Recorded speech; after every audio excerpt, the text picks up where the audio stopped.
Wiegand, a Churchill Fellow, who sculpted that terrific bas-relief bronze outside the front of the museum. That's Don's work. It's called an Iron Curtain.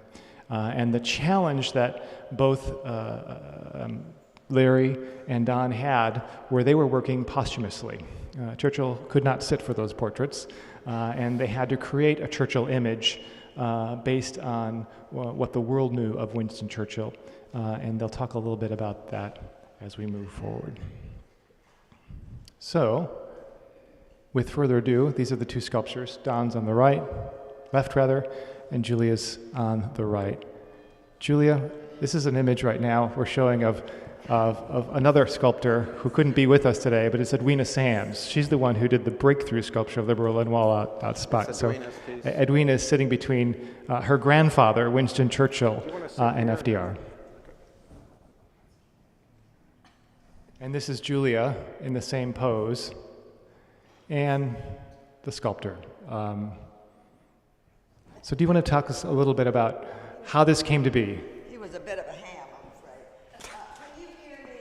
Because the echo, and beautiful as this church is, it's not meant for speeches, I don't think. But anyway, if you can hear me, is it clear? That's the point. Okay, yeah, is he being a ham? I can't really see the picture. Is he being silly? Yes. He was an actor on Broadway as well, so it was, he couldn't resist, he couldn't resist. The beginning of Allies, I'm assuming, is what I'm supposed to be talking about? Okay. He was in the occupation forces of the World War II, took over in Japan, and he felt very strongly about the relationship between the two gentlemen. But it really didn't start that way. He thought they had very interesting faces. And as he started to research about them, he discovered, obviously, a great deal more. I just want to read just a really quick thing that he had written. Let's see, people kept asking him, why did he do it? And his first question was that he really liked their faces.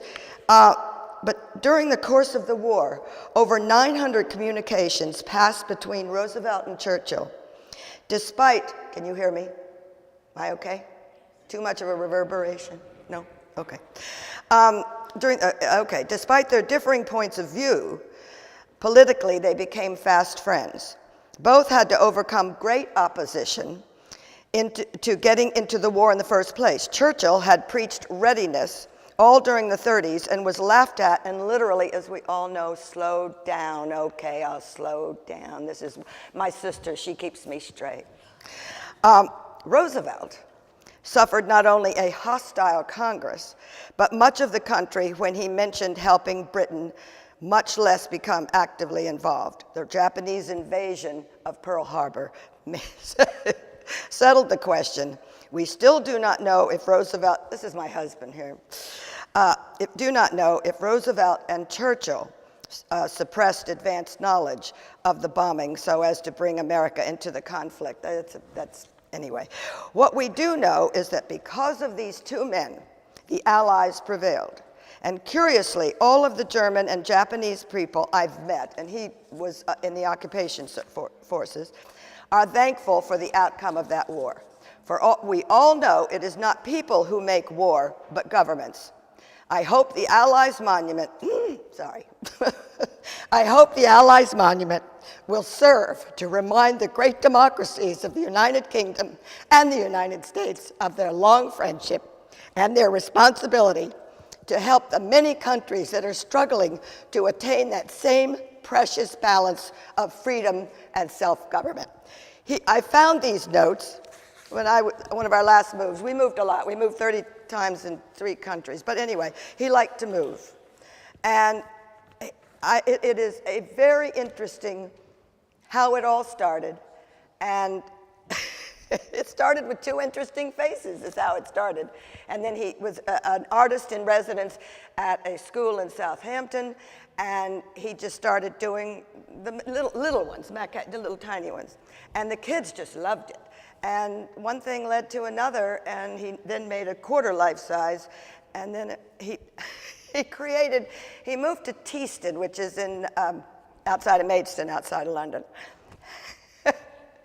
And he ended up in a tiny little a glass house. So he first did Roosevelt. The foundry came down, and they molded it, did what they needed to do, and then he used the same clay for Roosevelt because it was very tiny, and he didn't. I don't. It's one of those fun stories where good old Larry. I don't know what. We changed the heads at one point. We didn't like the heads, and it was right before the unveiling at the conference I produced and in London. And the foundry, in 3 days, you'll love this, knowing all about foundry work, they literally cut off the head. I guess it was just Churchill, not Roosevelt. Churchill, and completely redid the whole, you could never tell it now on Bond Street. Yeah. But the foundry was a new foundry. He had gone to a lot of, I don't know whether you know London foundries at all, but I don't know. You do? There are a lot of wonderful, well-known foundries. But he decided on a young man from New Zealand, and I still use him, many, many years ago. This was in 92 was the conference. Ooh, that's a long time. How did I get to be so old? Anyway, they completely did it in 3 days, and the unveiling was unveiled by the American ambassador, which was lovely at the end of the conference. Anyway, what else you want to know, you can ask me later. There you go. Well, thank you, Julia. I'll add one quick thing. Okay. And there is this wonderful small-scale version in bronze here, and I invite you all to come up and look. Julia, a number of Fellows weekends ago, maybe 5-6 years ago, was kind enough to bring this. She said, she pulled up in her car outside the church and said, "I have something for you. Are you strong?" I said, "Well, I'll see." And this heavy bronze came out of the trunk of her car, and she said, "I'm placing it on loan for you guys. You can keep it and share it." She has very, very graciously allowed us to terminate that loan and gifting it to the museum. So thank you very much for that. You're very welcome. Can I just say one thing? There is a funny story about that, sorry, other than that, how it happened. Larry never expected to do a maquette, but a gallery in London decided that they wanted one because the sculpture was so popular. So they decided, so he does the basic model, then goes in front of the sculpture and starts doing things, and people keep coming up and asking, aren't you going to get in trouble for this? He says, nah, the sculpture's dead. He did. He constantly was telling people, they're not going to worry me. Don't worry, the sculptor's dead. Over to you, dear.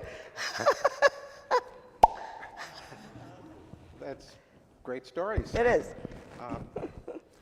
Sculpting the process. The process of art has recorded, as we all know, history. And the sculptors really are, artists are historians, even though we're working figuratively or free-formed abstractly. I see every shape as real and abstract.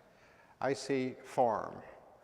So the interesting thing that we all have in common as sculptors, we're creating pretty much in the same process. We're going to start with a maquette and a design and a composition, and then we're going to hopefully preserve it into a material that's going to last a while beyond the clay. Was he using water clay or was he using oil clay? Do you remember? Just curious. I don't think it was oil. Did he have to keep it wet? Did he that would have been more like no. He was probably using a Chabat or something like that, which is, heat, it melts at 150 degrees. Yeah, it was, he didn't have to cover it. Yeah, that was an oil-based. Oil-based, okay. Yeah.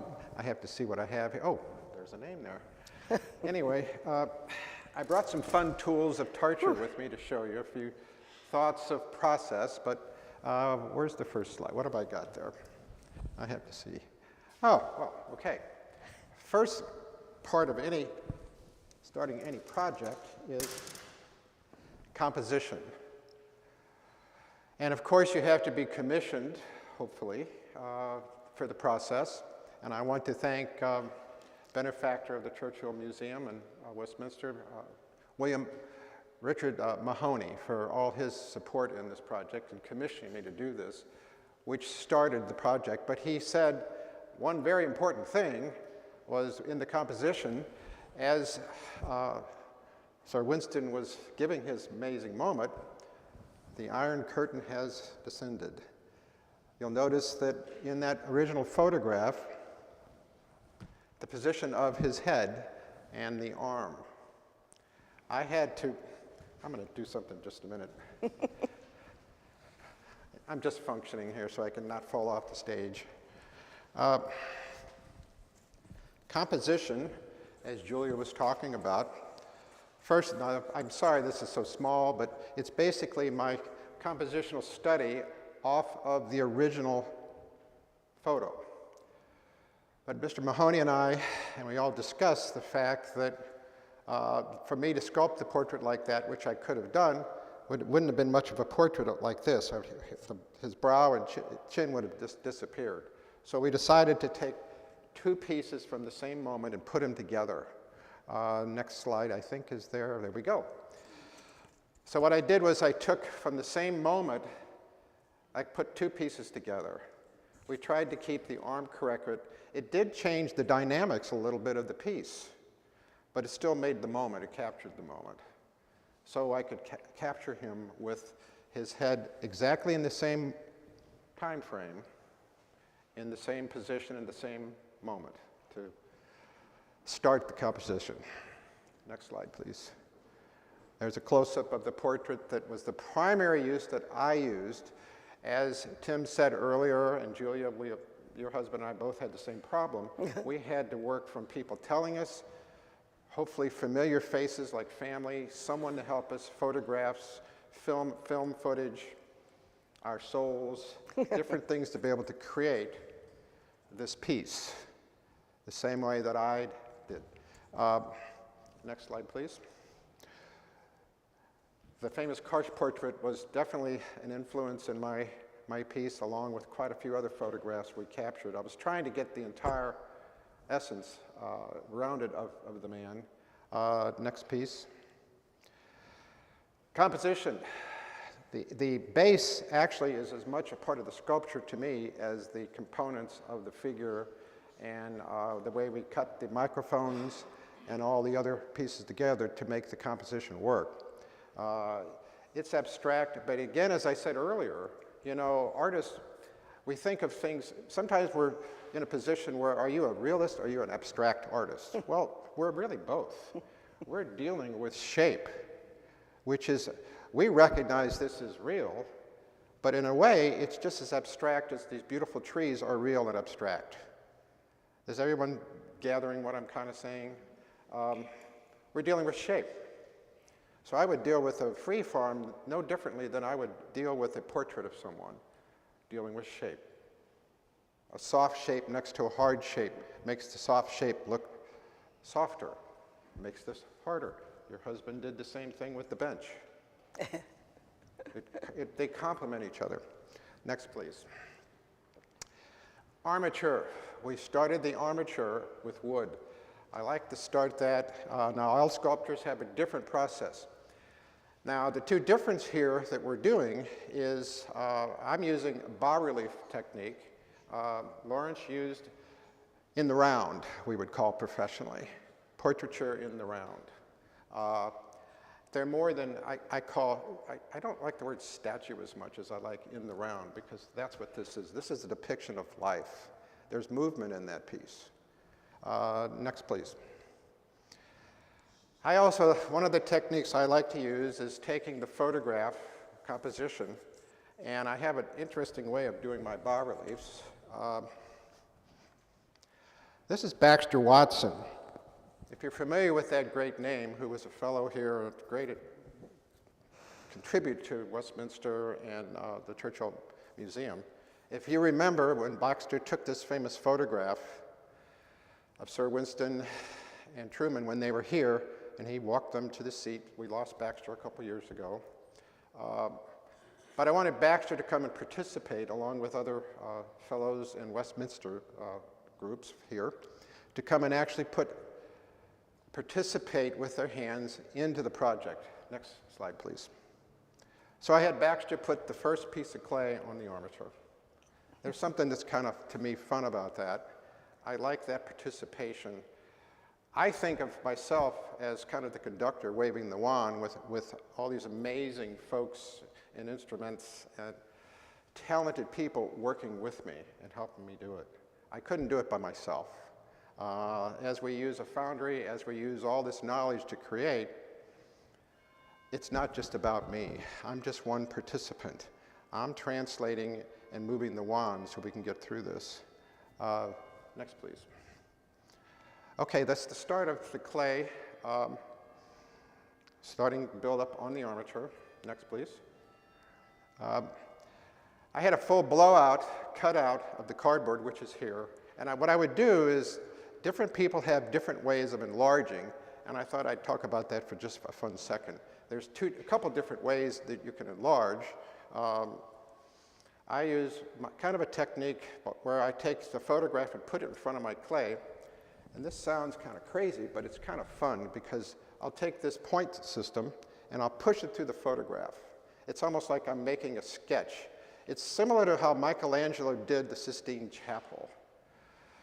A fresco on the chapel ceiling, they would create the artwork on parchment, full scale. And when someone like Michelangelo created the Sistine Chapel, the scaffolding set up, you can't get away far from the sculpture, from your creation.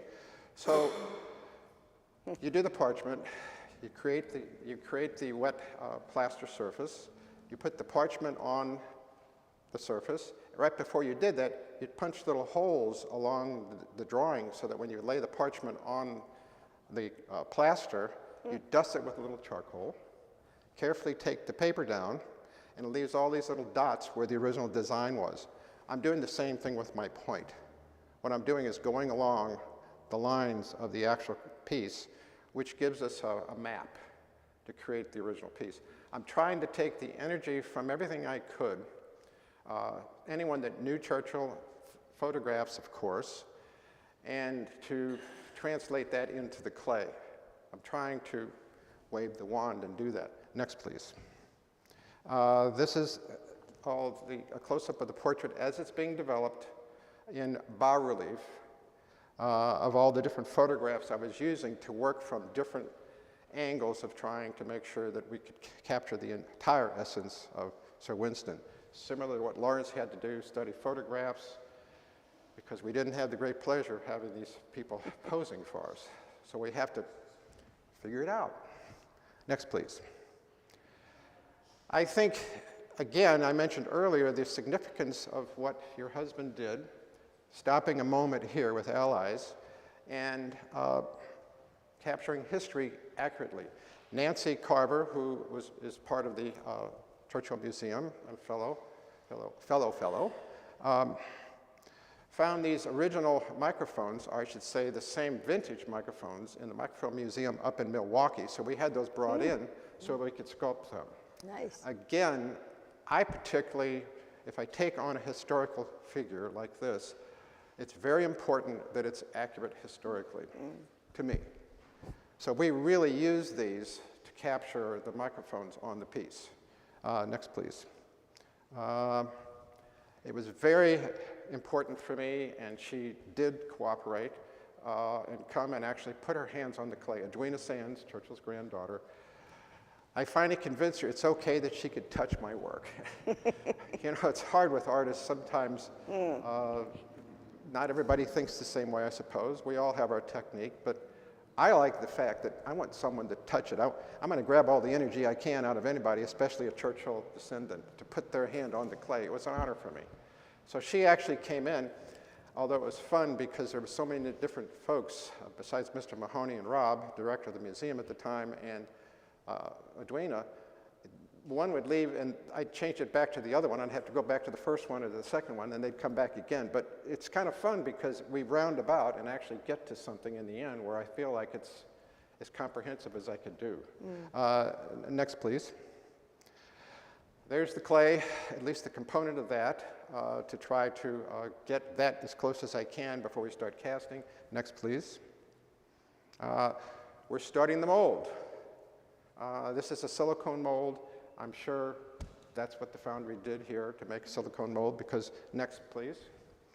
That's making the mother mold, which goes over the silicone, which actually, it's like the silicone is kind of like a balloon. If you fill it with water, it's going to bounce around, but if you put it in a cup or something, the cup becomes the mother mold. This holds the silicone in place. It's a new technique.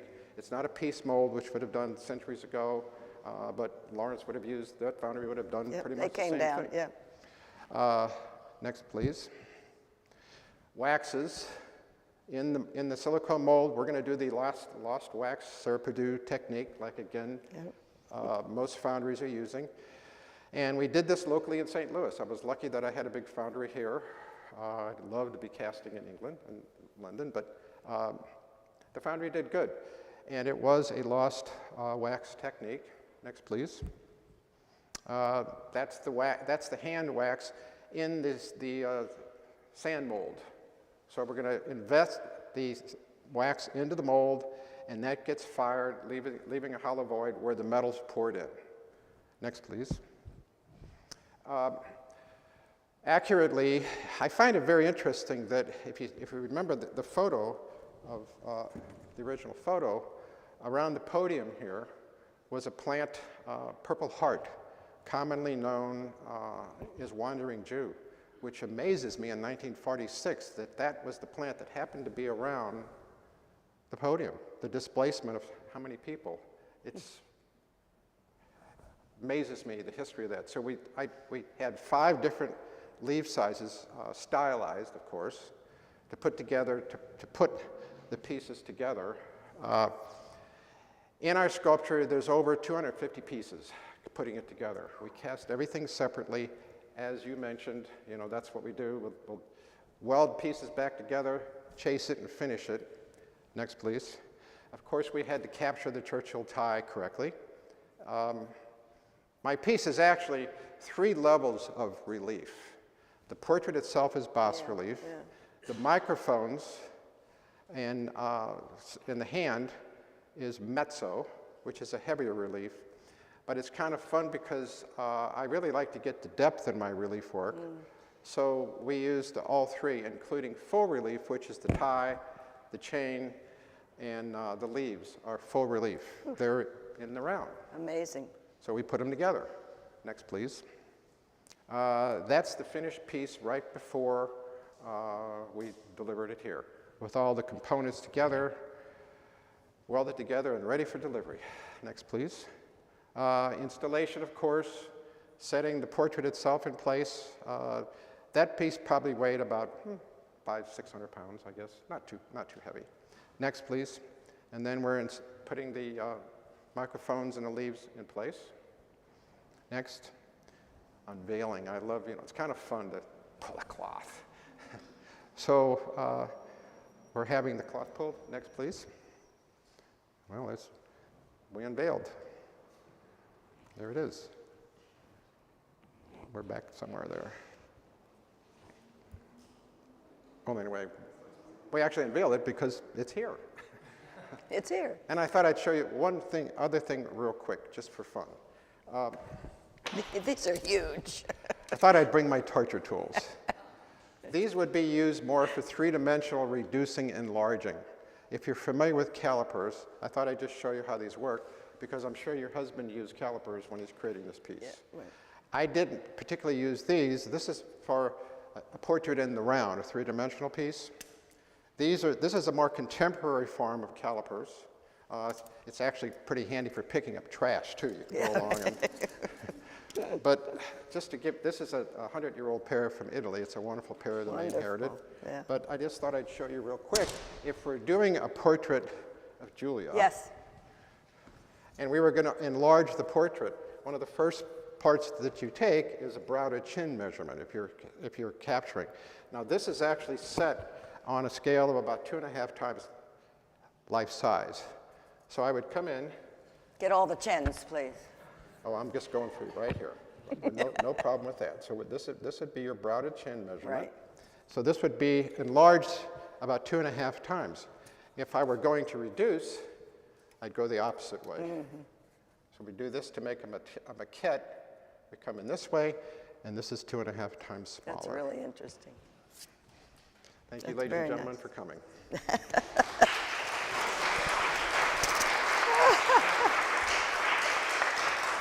That's great. These Well done. images are beloved, and I think perhaps, Don, your sculpture is one of the most photographed in mid-Missouri because every Yeah. tourist who comes to the museum wants to have their picture taken outside, just as Allies in London is most photographed. Oh, So we very popular. we thank you It is. immensely for your work, Yeah. and thank you for You're your, sweet. your, Thank your you. time today. Okay, up we go. Down we go. Goodbye. Whoop. I think I will use that. Thank you, my dear. Thank you, ladies and gentlemen.